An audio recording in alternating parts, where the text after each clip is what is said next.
In October of 1969, a jeweler in New York took a phone call from Switzerland.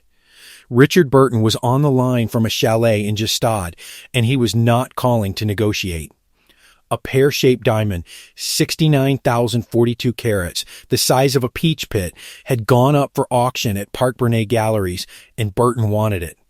He hadn't left his vacation home to see it in person. He'd had it flown to Switzerland on a private inspection, then flown back to New York under armed guard, and he told his man in the room to buy it, no matter what it cost. The Sultan of Brunei was said to be interested. So was Aristotle Onassis, rumor had it, for his own wife. Burton won it anyway for $1.1 million and had it renamed on the spot, not the Cartier diamond, the Taylor Burton diamond. Within days, it was touring department store windows in New York and Chicago. 6,000 people a day standing in line to look at a rock neither of them needed, and both of them wanted the world to see change hands. Here is the part the anniversary specials leave out. By 1969, Richard Burton and Elizabeth Taylor had already been married for 5 years, had already fought in front of hotel staff on 3 continents, and were still 11 years from finished with each other. The diamond wasn't a proposal. It wasn't even really a gift. It was a receipt for a marriage that ran on spectacle the way other marriages run on habit. What does it mean to buy the most expensive object either of you will ever own? In the middle of a decade, you're both privately recording as a disaster? Stay with me and I'll show you exactly what that stone was actually paying for. To understand what that marriage was built out of, you have to go back to 2 childhoods. But before we move forward, do not forget to subscribe to the channel Now Back to Their Childhoods that shared nothing except the same wound. Neither of these 2 people ever got to be an ordinary child, and neither one ever forgave the world for it in exactly the same way. Elizabeth Taylor was born in London in 1932 to an ambitious American mother who had trained for the stage herself and gave it up, and who looked at her small, striking daughter and saw a second chance. By 9, Taylor was under contract to MGM. By 12, she was one of the most famous children in America in National Velvet. There was no adolescence in the ordinary sense, no unsupervised years, no failure that stayed private, no body that belonged only to her. She married for the first time at 18 to a hotel heir who by her own later account was abusive, and she would marry 6 more times after that before she died. Every one of those marriages started in the full glare of a press corps that had been photographing her since she still had baby teeth. Richard Burton started somewhere close to the opposite end of the same problem. He was born Richard Walter Jenkins in 1925, the 12th child of a Welsh coal miner in a village called Pontrhydyfen. His mother died before he turned 3. He was raised by an older sister in a house with more mouths than money, and by every account he might have gone down the same mine his father worked if a school teacher named Philip Burton hadn't decided the boy had something worth rescuing. Philip Burton took him in, gave the boy his own surname, and pushed him toward Oxford and the London stage with the focus of a man building something on purpose. Richard Burton, the actor, was a construction. Richard Jenkins never really got introduced to the public at all, so by the time either of them reached adulthood, both had already been made into someone else's project, Taylor's mother's, Burton's teachers, and both had already learned to perform a self that had been assigned to them before they had any say in it. That is the person each of them brought into the marriage that made them famous. Neither one arrived whole, and neither one arrived unpracticed at being watched by the time they actually met on a film set. Both of them had already burned through at least one marriage in full public view, and neither one thought the other was any kind of risk. Elizabeth Taylor came to Cleopatra already carrying the label the American press had given her, home wrecker. Her third husband, the producer Mike Todd, had died in a plane crash in 1958, and in her grief, she'd grown close to his friend, the singer Eddie Fisher, who happened to be married to Debbie Reynolds, one of the most beloved actresses in the country. Fisher left Reynolds for Taylor in 1959, and America decided who the villain was almost instantly. Taylor became Fisher's fourth husband's replacement, and the woman half the country loved to hate, years before Burton ever entered the story. Richard Burton, meanwhile, had built a very different but equally established reputation. He'd been married to a Welsh actress named Sybil Williams since 1949, a marriage most people who knew them considered genuinely stable, and he had a well-known history of affairs with leading ladies that Sybil had, by all accounts, tolerated. The two of them had actually crossed paths once before, years earlier, at a Hollywood party, Burton unimpressed, Taylor even less so. Nothing happened. Nobody who was there predicted anything would. So when 20th Century Fox cast the two of them as Cleopatra and Mark Antony in the most expensive film ever attempted to that point, the studio was pairing a woman already infamous for breaking up one marriage with a man already known for straying from his own, and somehow nobody involved treated that as a warning sign. It should have been the biggest one they had. Then the cameras started rolling in Rome, and it took about a week for the story the studio actually cared about to become the one nobody could control. Burton's opening line to her on set, by her own later account, was a compliment so casual it barely registered. Something to the effect of, had anybody told her she was a very pretty girl? Taylor wasn't impressed. What actually moved her, she said years afterward, was smaller and less scripted. Burton showed up hungover one morning, his hands shaking too badly to hold his own coffee cup, and she held it to his lips for him. That was the moment, she said, that she was gone. Within weeks, the affair was an open secret on set, and within a couple of months, it was a global story the production could not contain. Paparazzi swarmed Rome. The already catastrophic Cleopatra budget ballooned further as filming stalled around the chaos. And then the institution with the longest memory in Europe weighed in directly. A Vatican newspaper ran an item accusing Taylor of what it called erotic vagrancy, and questioned whether her own children should be taken from her. An American congresswoman rose to suggest Taylor and Fisher be barred from re-entering the United States. Decades later, in an interview, Taylor said the Vatican attack made her physically sick. Two marriages were now visibly finished, in public, before either of the people who'd broken them had signed anything that made the new arrangement official. Getting to one marriage cost both of them a marriage each, and neither exit was gentle. Sybil Burton had absorbed a decade and a half of her husband's wandering attention, and by every account, this was the affair she would not forgive. She filed for divorce, and within a couple of years had rebuilt a life of her own in New York, eventually remarrying. Burton's daughter Kate, only a child at the time, later described a strange split childhood, parented as much by Elizabeth Taylor and her own stepfather as by her actual parents, a family arrangement built entirely out of other people's headlines. On the other side, Eddie Fisher, the same man the country had crucified for leaving Debbie Reynolds, now found himself discarded in turn, replaced by a bigger star and a bigger story, and the columnists who'd once condemned him for stealing Taylor did not miss the irony of watching her leave him the same way. Both divorces were finalized in 1964.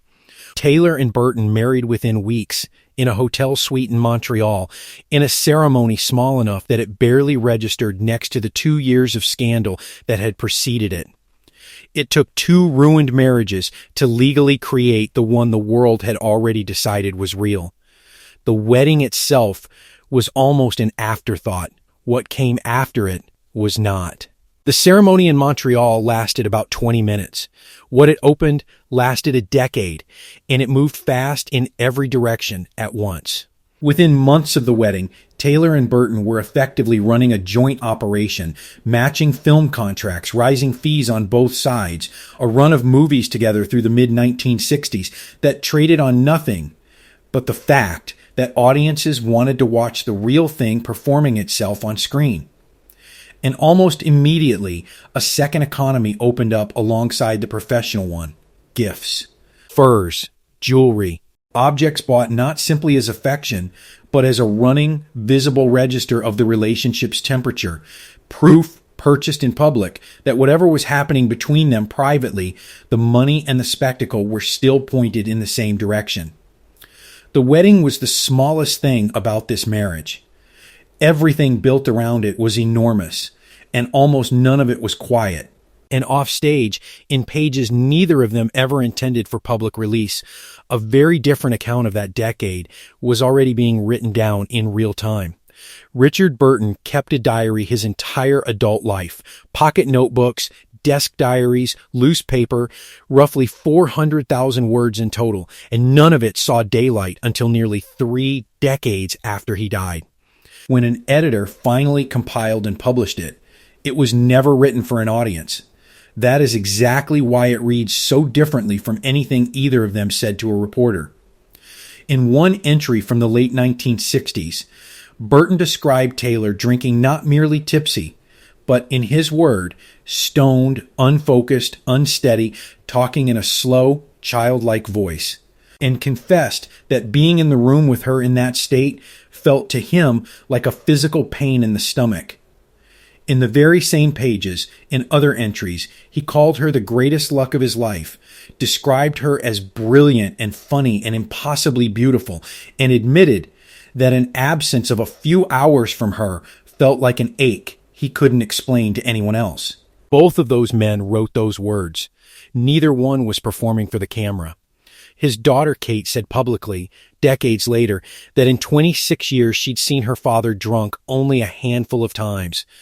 A defense of his memory that sits somewhat uncomfortably next to 400,000 words that say otherwise about the years he spent with Taylor. The diaries don't resolve that contradiction. They preserve it. The drinking wasn't the only thing being spent at a rate neither of them fully tracked. So was the money, and so, on his own private accounting, was Burton's career. By 1968, Burton had already gone on one jewelry buying spree and he wasn't finished. That year he paid $307,000 in dollars for a 33-carat diamond that had once belonged to Vera Krupp, widow of the German industrial family whose factories had armed the Third Reich, a stone with a genuinely ugly provenance that Taylor, by some accounts, wanted precisely because of it. He hadn't proposed with a ring at all 4 years earlier, reportedly.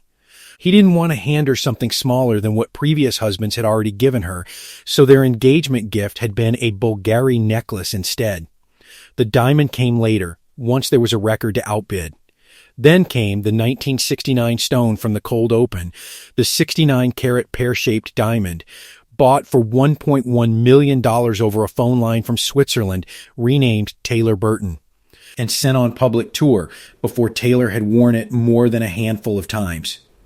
Burton himself described the whole collection in strikingly unromantic terms in one interview, framing the jewelry as an investment, something to sell off, he said, once nobody wanted to watch the two of them on screen anymore. Every stone was a receipt. Nobody involved kept any comparable record of what the marriage itself was actually costing either one of them to maintain. Burton had his own private ledger running underneath the jewelry, and it wasn't measured in carats. It was measured in the parts of himself he had stopped playing. Before Taylor, before Hollywood money. Richard Burton was considered by many serious critics the finest classical stage actor of his generation, a man who could recite Shakespeare from memory in a Welsh accent nobody could shake and audiences didn't want him to. He would go on to earn 7 Academy Award nominations across his career and win exactly none of them. A pattern the press eventually turned into its own running story, The Nearly Man. In his own diaries, he wrote with real ambivalence about the profession that made him famous, at one point dismissing acting itself as faintly ridiculous and admitting he'd once wanted to be a writer instead. Colleagues and critics in Britain, watching him move deeper into Hollywood productions built around his marriage rather than his stagecraft, felt something serious was being diluted into something merely famous. Burton never fully disputed that reading in private. He just kept working, kept earning, and kept funding a jewelry collection that had very little to do with the actor his teacher had once built out of a coal miner's son. None of this broke in a single moment. It broke slowly in public, across nearly a decade, and then, in 1973, it broke for the first time in a way paperwork could actually record. The joint statement that announced their separation in 1973 was drafted with the same instinct for media control. Both of them had spent a decade perfecting careful language about a trial separation, about needing time, about nothing being final. Almost nobody who had watched the previous 10 years believed a word of the word trial. By his own account, given to reporters later, Burton described the marriage in terms that sounded less like romance and more like a hazard he'd chosen to live inside. He said the two of them lived on the edge of an exciting volcano, that he wasn't easy to live with, that he exploded at her roughly twice a year and she exploded back, and that it was marvelous and it could be murder in the same breath.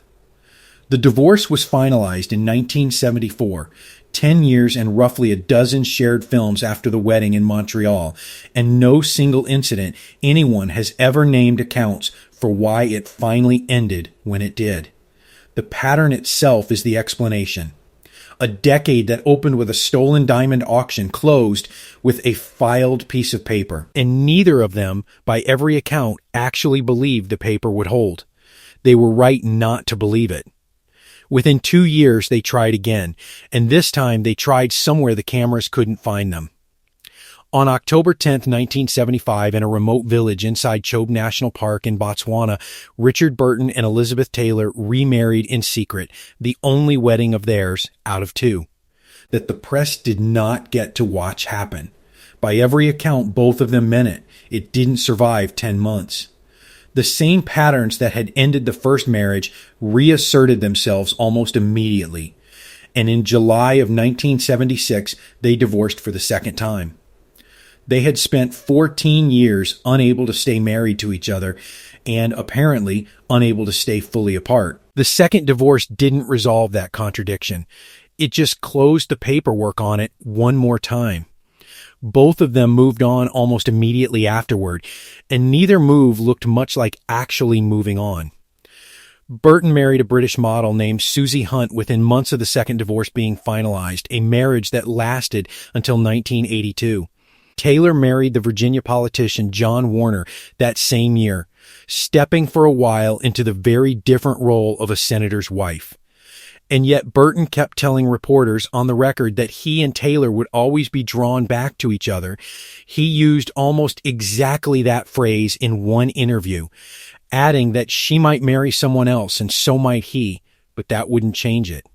In 1982, the two of them reunited publicly at Taylor's 50th birthday party, sparking a fresh round of reconciliation rumors that Burton shut down within days of the party ending.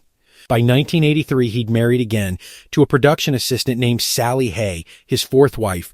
Right around the same time, an old professional opportunity was about to put him back in a room with Taylor for the last extended stretch of his life. Both of them built new marriages in the shadow of the old one, and by most accounts, neither new spouse ever fully got out from underneath it. In 1983, the two of them stood on a stage together one final time, performing a divorced couple for an audience that already knew exactly how true that was. The play was Noel Coward's Private Lives, a comedy about a divorced couple who run into each other years later and can't decide whether to reconcile or destroy each other trying. Producers cast the most famous divorced couple in the world to perform it on Broadway, and the show sold out almost entirely on the strength of that one joke the audience was in on before the curtain ever rose. Sally Hay Burton, Richard's new wife, was in the audience for a run that asked her husband to perform physical intimacy with his ex-wife 8 times a week. And by later accounts, she did not enjoy the experience. Taylor, for her part, reportedly still held out some private hope that the run might lead somewhere real. The show made money precisely because it had nothing to do with the play and everything to do with the marriage. They spent the last full year of Richard Burton's life performing professionally the one reconciliation that had never once actually worked when nobody was buying tickets to watch it. Neither of them knew it was the last year. It ended less than a year later, suddenly, on the other side of the world from where either of them had built a life together. On August 5th, 1984, Richard Burton died of a cerebral hemorrhage at his home in Kleine, Switzerland, at the age of 58. His widow of record was Sally Hay Burton. Elizabeth Taylor, twice his wife, twice his ex-wife, and by then married to someone else entirely, was, in the eyes of the entire watching world, still the other woman standing at the funeral of the century. Those close to Taylor described her grief in the aftermath as close to inconsolable. She said publicly more than once in later years that she wanted to be buried next to him when her own time came, a wish Sally Burton, understandably, did not receive with any warmth. And there was one final, quiet twist still to come. Shortly before his death, Burton had written Taylor a letter, the last one he would ever send her, and it did not reach her in California until after she had already flown home from his memorial service in Switzerland. She kept the contents of that final letter private for the rest of her life. Everything else he had ever written her, she eventually decided, on her own schedule, that the world could see. What she chose to release, and exactly when she chose to release it, tells you who was actually still controlling this story by the time it ended. In 2010, at 78 years old and 7 husbands into a very public life, Elizabeth Taylor gave Burton's love letters to Vanity Fair, releasing them publicly on her own terms decades after his death, keeping back only the one final letter that had arrived too late to matter to anyone but her. Burton had no comparable say in what became public about him. His diaries reached print in 2012 through an editor, nearly 30 years after he died, in a book he never lived to approve or object to. Lay the whole thing out as a ledger, and the asymmetry is hard to miss.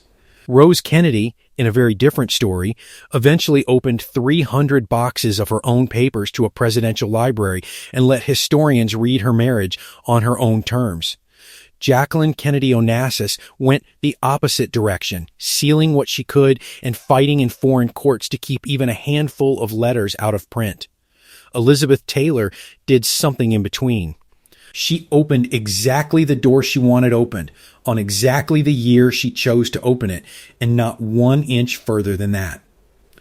Whether that was an act of love or the last and most complete act of narrative control in a marriage built almost entirely on control is a question her own biographers still argue over, and there's no single document that settles it either way. The diamond, meanwhile, outlasted both the marriage and both of the people who bought it.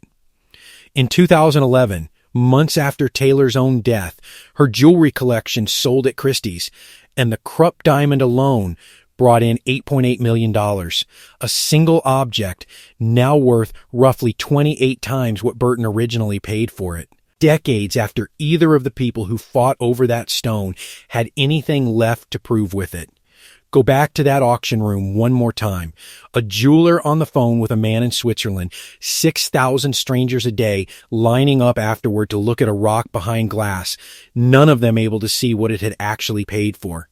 Richard Burton once said, only half joking, that when nobody wanted to watch the two of them on screen anymore, they could always sell off a few of the baubles.